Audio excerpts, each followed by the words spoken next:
എന്നാ വരാ അന്നേരം എന്നെ വിളിക്കണേ. ഞാൻ കാണൂല. മോള് വിളിക്കുകയല്ലോ. ഞാൻ വിളിക്കാൻ പറ്റിയ ഇടയ്ക്ക് വിളിക്കാം. അപ്പൊ ജോമോൻ വെളിയിലാണെങ്കിൽ അമ്മച്ചിനെ കിട്ടൂലോ. ഞാൻ ഇടയ്ക്കിടയ്ക്ക് വിളിക്കാറുണ്ട് ജോമോളെ. ഞാൻ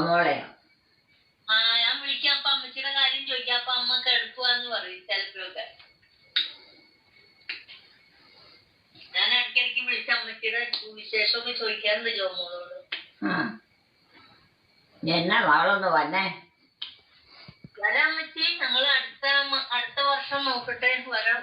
അയ്യോ, 1 വർഷം കഴിയോ? ഇനി 1 വർഷം കഴിഞ്ഞ് നോക്കട്ടെ. അതുവരെ നമുക്ക് ഇതുമാത്രം തിരക്ക്. ഓഫീസിൽ പോണം അമ്മച്ചി. ഓഫീസിൽ അവധി തരില്ല. ഞാൻ ഒറ്റയ്ക്കുള്ള അക്കൗണ്ട് നോക്കാനായിട്ട്. അവിടെ എന്നാ കണക്ക് നോക്കുക. കണക്കില്ലേ കണക്ക്.